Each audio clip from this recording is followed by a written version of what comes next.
오늘 말씀은 하나님이 강하게 하신다는 뜻의 이름을 가진 제사장 가문의 선지자 에스겔이 그발 강가에서 환상을 본 이야기입니다. 내용입니다. 때는 주전 593년경 바벨론 제국이 제2차 유다 침략 때 포로로 끌려와서 환상을 본 것입니다. 1절 말씀 보면 이렇게 말씀합니다. 그가 나를 데리고 성전 문에 이르시니 성전의 앞면이 동쪽을 향하여 있는데 그 문지방 밑에서 물이 나와 동쪽으로 흐르다가 성전 오른쪽 제단 남쪽으로 흘러내리더라고 있습니다. 하나님의 성전에서 이스라엘의 축복이 생명수 강으로 흘러나와 황무하고 죽었던 땅을 기름진 땅으로 변화시킨다는 내용입니다. 이것은 구원의 원천이 하나님이시라는 사실과 이 하나님의 구원 사역은 온 우주를 풍성하게 소생시킨다는 점을 보여주고 있습니다. 그런데 성전 동편문에서 흘러나온 강물은 흘러갈수록 점점점 물이 많아지고 깊어졌습니다. 3절로 5절 말씀 우리 다시 보게 되시면 이렇습니다. 그 사람이 손에 줄을 잡고 동쪽으로 나아가며 천척, 그게 500m를 천척을 측량한 후에 내게 그 물을 건너게 하시니 물이 발목에 오르더니 4절 다시 천척을 측량하고 내게 물을 건너게 하시니 물이 무릎에 오르고 다시 천척을 측량하고 내게 물을 건너게 하시니 물이 허리에 오르고 라고 했습니다. 자, 여기 보세요. 물이 맨 처음에는 어디에 오르는 거 아니? 발목. 그 다음에요? 무릎이요. 그 다음에요? 허리까지 여기까지 이렇게 왔어요. 5절 말씀 보게 되었지만 물이 더 많아져가지고 창일해가지고요. 헤엄치지, 수영하지 아니하면 안을 건널 수 없는 그런 물이 깊어졌고 많아졌다 말씀입니다. 자, 성전 문지방에서 흘러나온 이 물이 발목에서 무릎, 그리고 허리, 그리고 창일해졌다라는 말씀입니다. 자, 이렇게 천척을 측량, 500m를 측량하니 여기에 영적인 의미가 있습니다. 처음 발목의 깊이에서 나중에는 헤엄쳐야 할 깊은 강물로 깊어져 가는 것을 무엇을 의미하느냐라는 겁니다. 이것은 성전에서 시작하여 세상을 살릴 수 있는 생명의 강을 이루기까지 우리의 신앙의 성장, 믿음의 성장을 단계로 보여주고 있는 것입니다. 그러니까 발목 신앙에서 무릎 신앙, 허리 신앙, 그리고 헤엄칠 만큼 창일한 신앙, 이러한 각 단계의 신앙은 우리의 믿음이 점점 성장해 나가는 모습을 잘 그려주고 보여주고 있습니다. 우리의 믿음이 아름답게 성장해 나갈 수 있는 귀한 은총이 있기를 축복합니다. 환경이 덥다고 해서 내 믿음이 막 더워지고, 환경이 춥다고 해가지고, 온도가 춥다고 해가 내 믿음이 싸늘하게 식어져, 그런 온도계 같은 신앙이 아니고, 환경에 좌우되어지는 것이 아니라 우리의 믿음은 변함없이 우리 구주 예수 그리스도를 뜨겁게 사랑하고 섬길 줄 아는 복된 성도 되어지기를 원합니다. 먼저 3절, 물이 발목에 오르더니 발목 신앙이죠. 개인적 신앙을 해석하면 각 구원받은 초보적 신앙 단계입니다. 어쨌든 간에 우리가 예수 믿고 구원받으세요. 교회 나오면 좋습니다. 하늘에 기쁨이 있습니다. 즐겁습니다. 좋습니다. 사손이 만대까지 축복받습니다. 오십시오. 형제요 자매요 오십시오. 그래서 오셨어요. 얼마나 귀합니까? 얼마나 기쁩니까? 감사합니다. 환영합니다. 축복합니다. 사오지 안에 발목으로 이렇게 은혜의 장소에 발을 디딘다는 것이 얼마나 귀한지 몰라요. 이런 사람은 젖만 먹고 밥을 먹을 수 없는 어린 유아기 같은 모습입니다. 주의를 지킨다거나 정기적 예배에 참석하는 일조차 부담스러워하는 이때에 교회 각종 봉사활동과 헌금생활을 인하여 쉽게 시험에도 잘 빠져들기 쉬운 바로 그 단계. 작은 말에도 상처를 잘 입을 수도 있고 세상 유혹을 이기기 어려우면 믿음 생활을 하기가 이전의 문화와 관습에 끊지 못해가지고 질질 끌려다니면서 어쨌든 간에 발목이 주의 전에 담근다는 것은 참 귀한 거 아니겠습니까? 시편 기자는 이렇게 말합니다. 시편 122편 1절 2절 말씀 보면 사람이 내게 말하기를 여호와의 집에 올라가자 할 때 내가 기뻐하였다. 하나님의 집에 올라가자 할 때 내가 기뻐하는 거예요. 기뻐하였다. 예루살렘아 우리의 발이 내 성문 안에 있었도다라고 말했습니다. 시편 기자는 하나님의 전에 올라가고자 할 때 너무 기뻐서 곧장 하나님의 전으로 달려가 그 성문 안에 서서 하나님께 경배드렸습니다. 이 발목 신앙이라고 하는 것은 하나님의 성전을 향하여 찾아가는 신앙으로 이해할 수 있는 겁니다. 우리가 예수님을 구주로 영접하고 첫 단계에서 힘써야 될 부분이 바로 이겁니다. 하나님의 전을 찾는 것입니다. 아무리 믿음이 좋다고 자체해도 하나님의 전을 멀리하면 믿음의 진보를 이룰 수가 없습니다. 우리 신앙에서 첫 단계의 발걸음을 열심히 교회에 자꾸만 찾는 겁니다. 지나가다가 예배가 없는 날도 지나가다가 교회 들려가서 물끄러미 주님 바라보는 심정으로 와서 하나님 앞에 아뢰고 혼자 기뻐하고 찬송하고 하나님 앞에 아뢰고 이런 시간이 많으면 많을수록 우리 신앙이 급성장하게 되어집니다. 우리 믿음의 연조가 깊으면 많아지면 많아질수록 그렇게 해야 되겠지만 어떤 분은 믿음의 연조는 아주 이만이 되어지는데도 불구하고 아주 유아기 시절에 있는 모습을 보이실 때 안타깝게 짝이 없습니다. 우리 신앙, 이런 발목 신앙을 잘하는 것도 참 쉽지 않습니다. 어려운 일입니다. 한 생명을 교회로 이끌고 나가는 것이 얼마나 해산의 고통을 낳는 거가 해산의 고통을 낳는 것처럼 얼마나 힘듭니까? 누구나 체험하는 바이지만 처음 교회에 발걸음을 옮기기가 참 무척 힘이 들면 첫 발걸음이 얼마나 힘듭니까? 모처럼 교회에 한번 나가볼까? 평소에 오지 않던 손님이 찾아오기도 하고 교회 한번 오늘은 주일이니까 꼭 교회 가야지 마음으로 결심했는데 갑자기 그냥 전화도 오고 머리도 아프고 마음이 싸늘하게 식어져가는 이런 모습들을 우리 환경에서 얼마나 자주 접합니까? 이런 저런 거 다 뿌리치고 교회의 발걸음을 옮긴다는 것이 얼마나 복된 발걸음이 되어집니까? 초대교회가 그렇게 강력한 힘을 나타내 보이면서 급성장하고 부흥할 수 있었던 비결이 뭐인 거니? 그들은 잘 모인 데 있었습니다. 안식구 첫날 일주일에 한 번 모였는 것이 아니라 성경 말하기를 초대교회 성도들은 성전의 모습이 날마다 마음을 같이하여 성전에 모이기를 힘썼다라고 말합니다. 날마다 마음을 같이하여 성전에 모이기를 힘쓰고 초대교회 성도들은 날마다 모여 먹을 것을 함께 나누고 하나님을 찬양하며 전도에 힘썼습니다. 그렇게 자주 모였기에 그들은 극심한 박해 속에서도 서로 격려하며 이겨낼 수가 있었습니다. 우리가요 서로 격려하며 이 시기를 이겨내야 할 때가 바로 이때입니다. 우리가 이 격려를 잘못하게 되어지면 이 사람이 나한테 무슨 아부하나? 이런 생각할 수 있는데 말씀으로 격려하십시오. 그러면 아부가 아닙니다. 아첨이 아니면 우리는 날마다 모이는 것이 번거롭고 힘든 일일 수 있으나 모이는 데서 능력이 나타나고 모이는 데서 힘이 나고 모이는 데서 주님을 생각하게 되고 주님을 바라보게 되어지는 겁니다.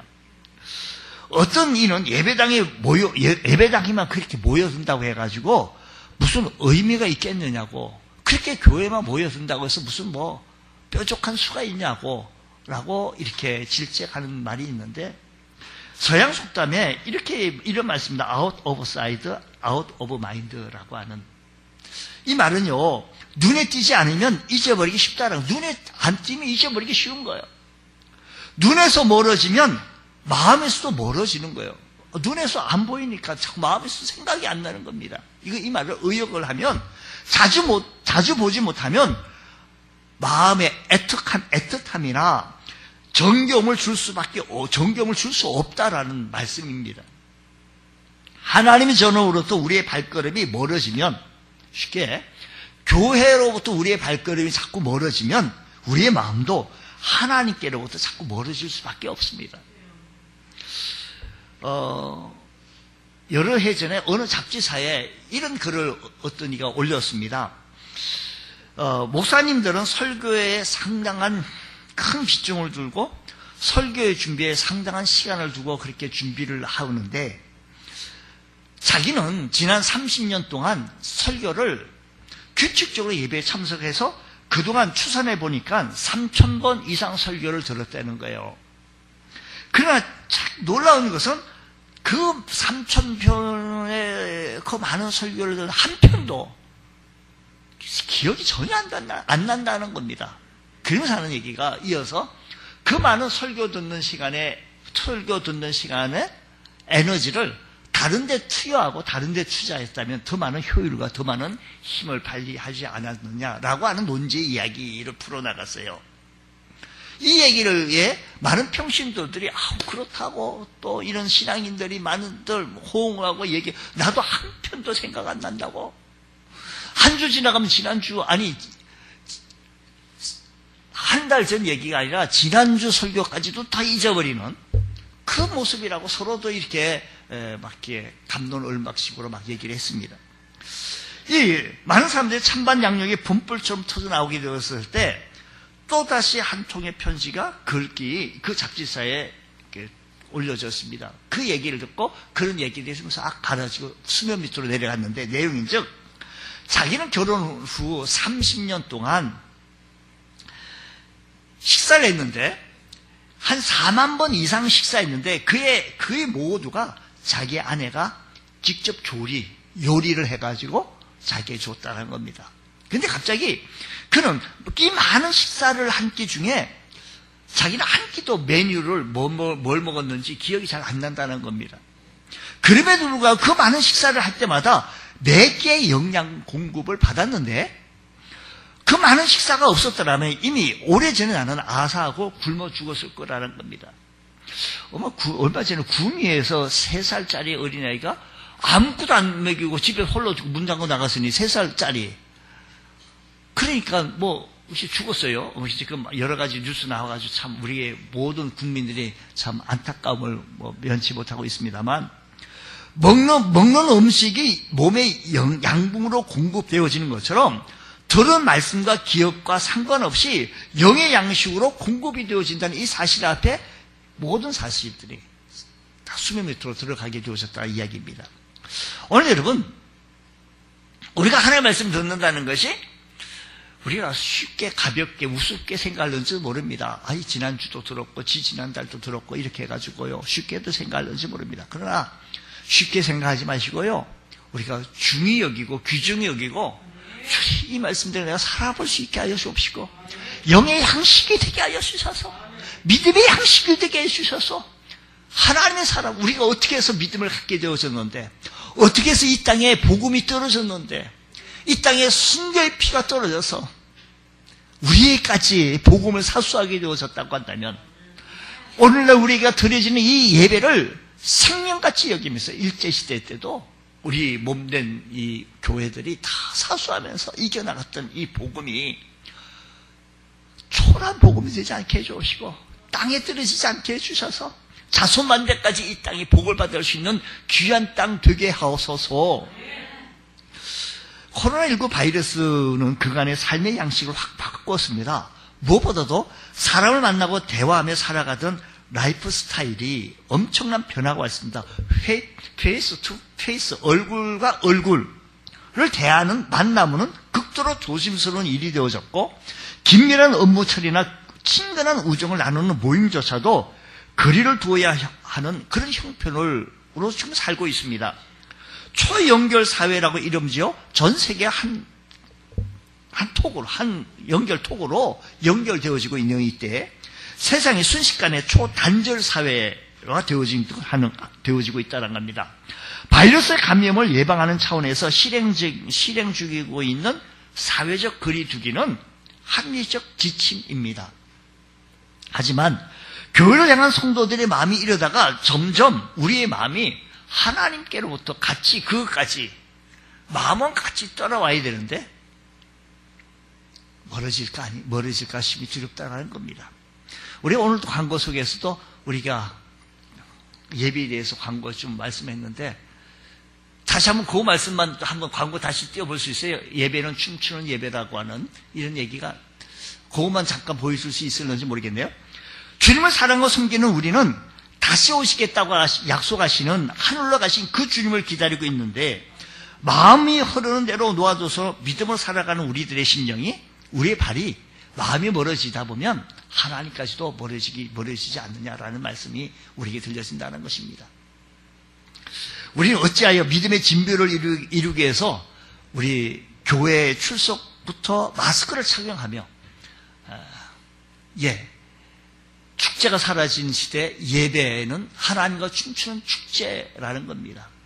여행이 힘들어지는 시대 예배는 하나님께로 향하는 여행이고, 만남이 멈춘 시대 예배는 하나님과의 뜨거운 만남이다라는 겁니다. 이 사실을 기억해서 발목시락도 희망이 있고 소망이 큰 것은 이미 물에 잠겼기 때문에, 주님의 은혜가 그의 발목에 잡고 있기 때문에, 그 은혜로 인하여 믿음으로 말미암아 구원을 얻었나니 이것이 너에게서 난 것이 아니요 하나님의 선물이라. 이런 행위에서 난 것이 아니 누구든지 자랑하지 못하게 하려 하십니다. 우리 신앙을 소중히 여기고, 우리 마지막 시대 아무리 어렵고 힘들 때라도 우리가 마지막까지 붙들어야 할 분은 우리 구주 예수 그리스도이심을 고백하며 그분을 붙들고 승리하며 살아갈 수 있는 복된 성도 되어지시기를 주의 이름으로 축복합니다. 두 번째 무릎 신앙인데요, 다니엘서 6장 10절 말씀 보게 되어지니까 이렇게 말씀합니다. 다니엘이 이 조서에 왕의 도장이 찍힌 것을 알고도 자기 집에 돌아가서는 윗방에 올라가 예루살렘으로 향한 창문을 열고 전에 하던 대로 하루 3번씩 무릎을 꿇고 기도하며 그의 하나님께 감사하였다라고 했습니다. 이 내용 아시죠? 무슨 얘기인가니, 하나님께 기도하면 굶주린 사자굴에 집어넣는다는 그 당시에 임금의 어명이었습니다. 왕의 조서가 찍힌 줄 보니까요, 도장이 찍힌 것을 알고도 자기 집에 돌아가서는 예루살렘을 향하여 창문을 열어두고, 아니 그 시대에 이불을 뒤집어 쓰고 창문도 좀 닫고 숨어서 좀 지혜롭게 하면 안 되나? 근데 그렇지 않았어요. 다니엘은요, 예루살렘을 향한 창문을 열고 전에 하던 대로 하루 3번씩 무릎을 꿇고 기도하며 하나님께 기도했다는 겁니다. 여러분, 우리들의 삶에서요, 우리가 기도한다는 것은 우리 하나님께서 우리에게 기도의 무기를 주셨다는 것을 얼마나 감사한지요. 기도할 수 있다는 자체가, 기도할 수 있는 하나님에게, 주님이 계시다는 그 사실 한 가지만 가지고도 얼마나 감사한지요. 예수님도 기도했고요, 사도들도 선지자들도 그렇게 기도했습니다. 그러면서 말씀하시기를 우리가 기도해라고 했습니다. 우리 예수님께서도요, 돌 던질 만큼 가서 물을 꿇고 기도했던, 겟세마네 동산에서 땀방울이 핏방울 되기까지 하나님 앞에 간절히 기도했던 모습을 보여주면서 우리에게 구하라, 찾아라, 두드리라, 기도하라고 말씀하셨습니다. 무릎신앙이라는 것은 기도하는 신앙의 단계라는 겁니다. 우리가 처음 교회 나올 때 그저 예배당에 오고 가는 신앙에 머물기도 합니다. 어느 사이에 하나님 앞에 내가 기도하네? 기도하는 신앙의 단계를 발전하고, 처음에 누군가 나를 위해 기도해 줘야만 하지, 내가 어떻게 기도해 하는 단계에서 이제는 내가 나 스스로 기도할 뿐만 아니라 다른 사람을 위해서도 애절하게 간절하게 기도하네.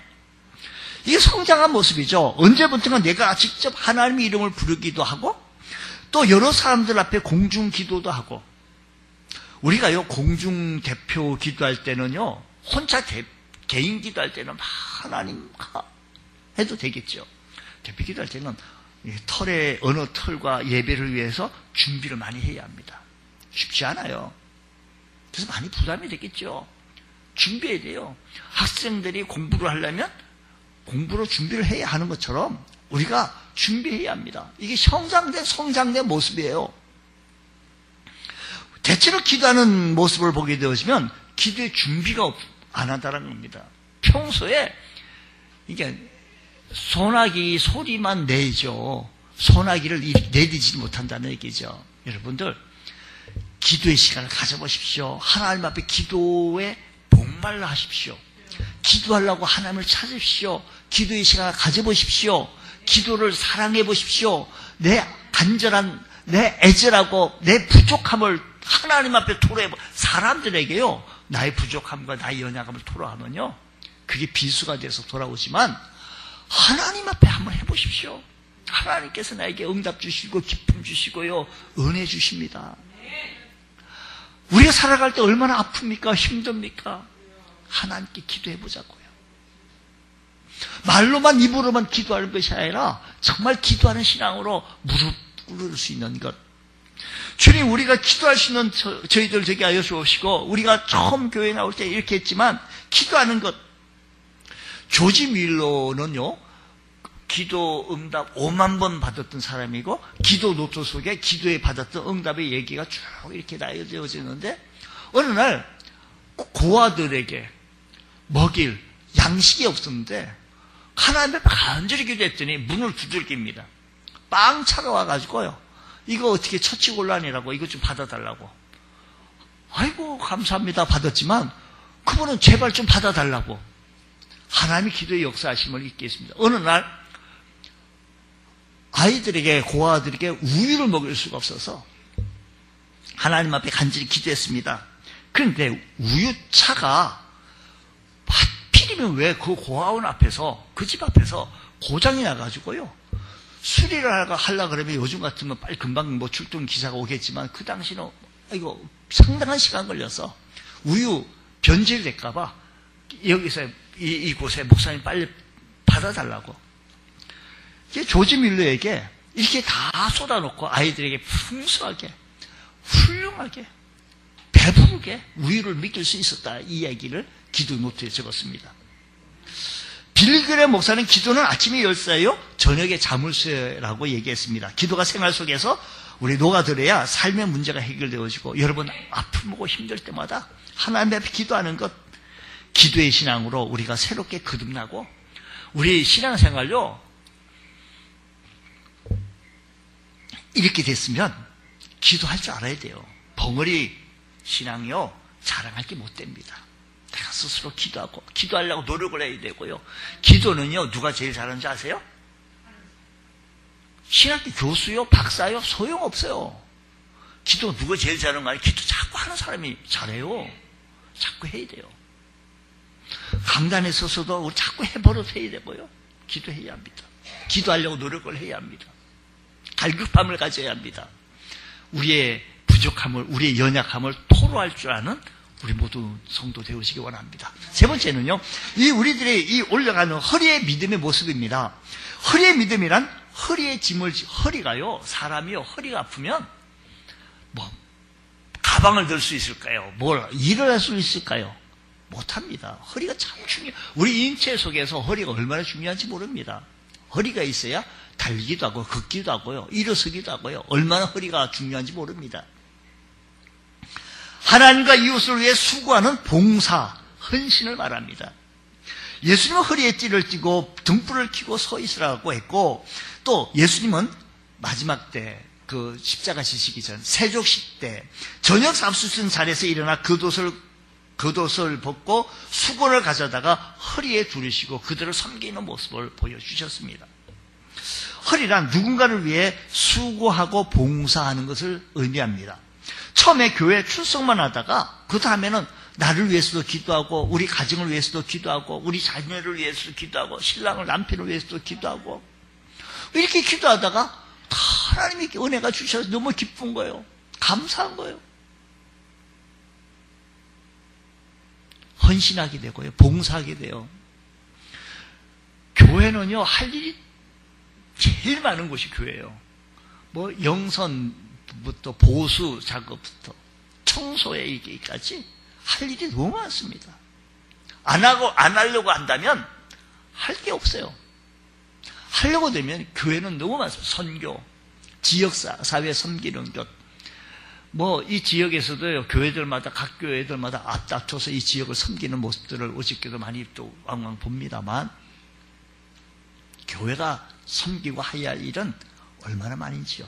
내가 이 일을 섬겨서 내 이름이 드러나고 내 얼굴이 드러나는 것이 아니라 교회가 드러난다는 것은 하나님이 드러나고 하나님의 모습이 드러나기만 한다면, 봉사한다는 건요, 그 정도의 신앙으로 성장해야 된다는 것입니다.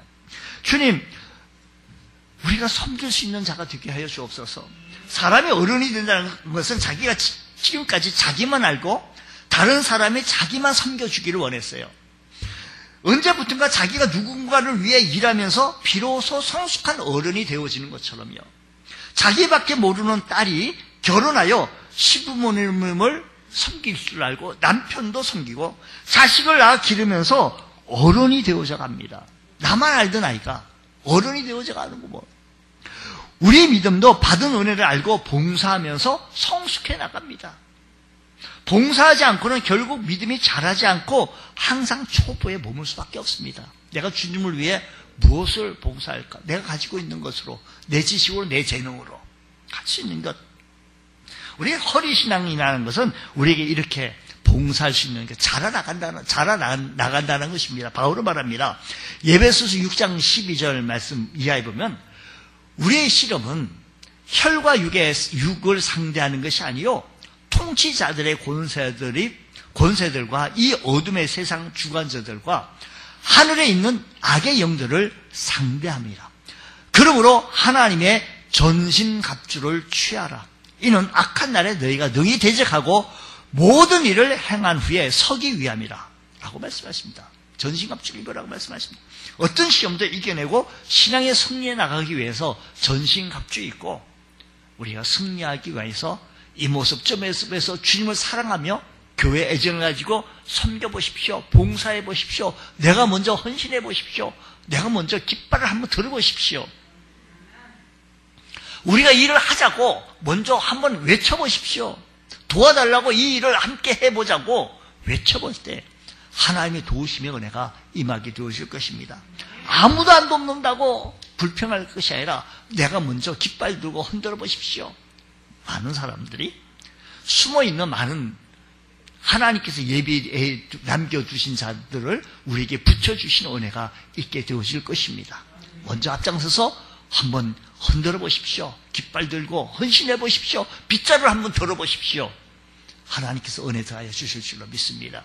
네 번째는 자신의 힘으로 애쓰는 것이 아니라 성령의 충만함에 대한 믿음의 모습을 보여줍니다. 물이 창일해가지고요 헤엄치지 아니하고는 안 될 모습입니다. 5절이죠. 물이 얕은 곳에서는 물속 마음대로 거닐 수 있습니다. 물이 깊은 곳에서는 물 위에 몸을 맡기고 물 위를 헤엄을 쳐야 합니다. 이것은 성령께 자신을 맡기고 그 인도하심 따라 살아가는 것을 말씀하는 겁니다. 여러분, 성령의 충만함대로 성령의 인도하심 따라 우리가 믿음 생활한다는 것이 얼마나 복된 일이죠. 내 자의, 내 본의, 내 고집 하는 것이 아니라 미성숙한 그리스도인은 자기 의지나 세속적인 방식으로 행동하지만 성령으로 난 사람은 자신의 의지나 계획에 따라 행하는 것이 아니라 겸손히 성령의 인도하심 따라 성령에 이끌려 행동하는 것을 볼 수가 있습니다. 여기 조심해야 할 것이 내 욕심, 내 계획을 다 패놓고 주님께 뜻이라고 성령의 역사하심이라고 포장하지 마십시오. 정말로 하나님의 인도하심을 받을 수 있는 내 욕심을 빼고 내 아식을 빼고 주님의 인도하심을 받을 수 있는 것. 주님께서 어떤 것을 요원하시는지 자기 생각, 자기 모든 것을 갖다가 이렇게 포장하면 안 됩니다. 종종 그런 분들을 제가 상담했습니다. 자기가 미리 다 결정해놓고 아니에요.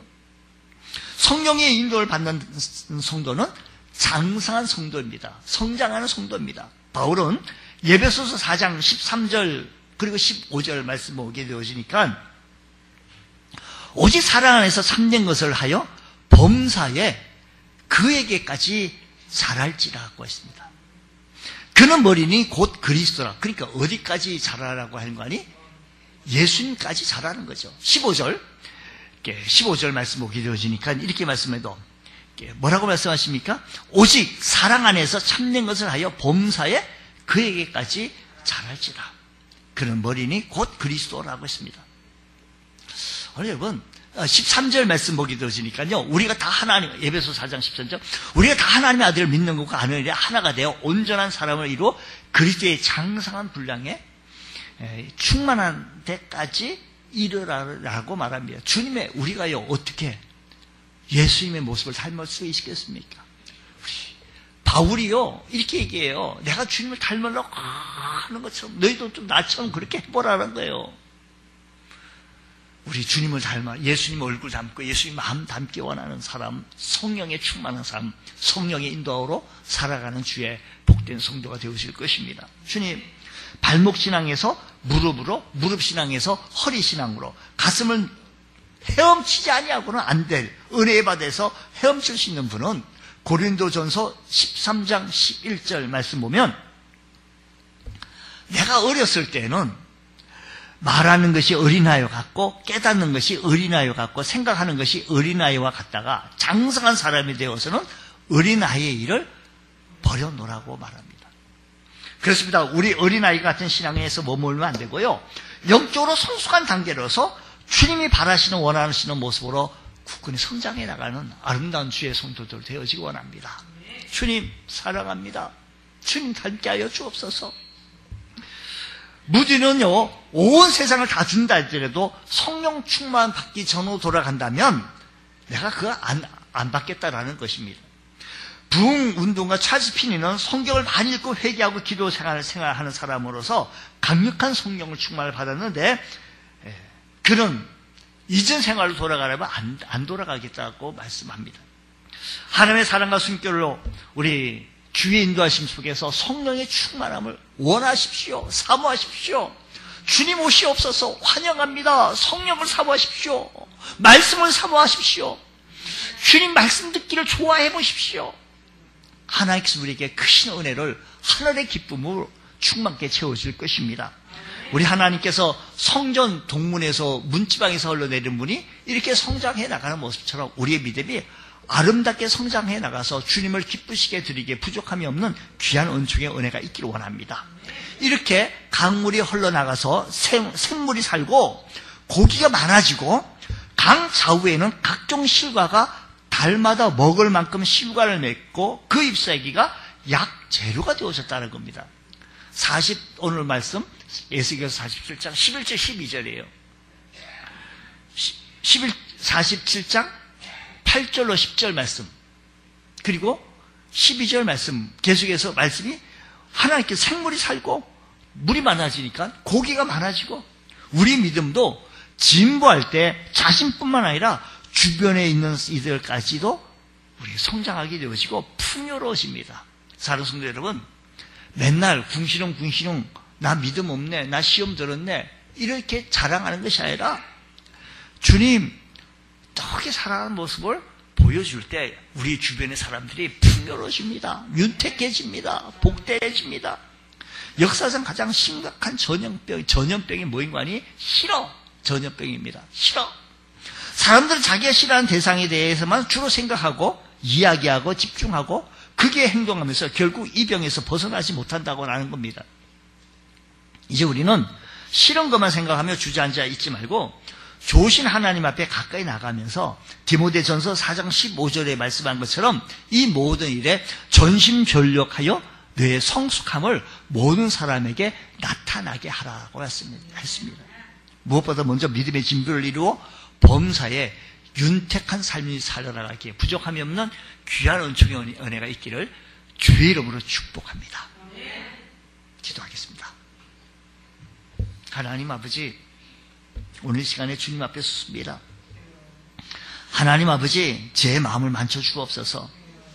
주님, 나를 위하여 십자가에서 피를 흘려주셨다면, 주님께서 나를 위하여 십자가에 달려 돌아가셨다면, 그 주님과 함께 해주셨다고 한다면 우리 예수님 한 분만으로 충분합니다. 라고 고백하며 살아가시는 저희들 되게 하여 주옵소서. 주님, 내 마음을 만져 주옵소서. 붙잡아 주옵소서. 새로운 꿈이 꾸어지게 하여 주옵소서. 주님 바라보게 하시고 주님을 향하여 걸어가는 우리의 인생이 복된 인생 되게 하여 주옵시고, 실망과 좌절 속에 낙심 속에 빠져있는 우리 심령들을 하나님이 함께 하여 주시고 힘을 하여 주옵시고, 그 좌절 속에서 일어나게 하여 주옵소서. 실망에서 일어나게 하여 주시옵소서. 좌절을 아버지 하나님이여 함께 해 주시기를 원합니다. 좌절케 하는 모든 낙심의 영들은 떠나갈지어다. 부활의 영이 임하게 하여 주옵소서. 우리의 심령을 살려주시옵소서. 우리를 일어나게 하여 주시고 새로운 꿈을 가지고 도약하게 하여 주시옵소서. 부활의 능력으로 우리의 인생을 춤추게 하여 주시고 우리의 기도의 응답이, 기도의 제목이 응답되게 하여 주시옵소서. 믿음으로 승리하며 살아갈 수 있는 저희들 되어 주시도록 주여 큰 은혜 하여 주셔서 믿음의 진보를 통하여 하늘의 기쁨으로 승리해 나가기에 부족함이 없는 귀한 은총의 은혜가 임하게 하옵소서.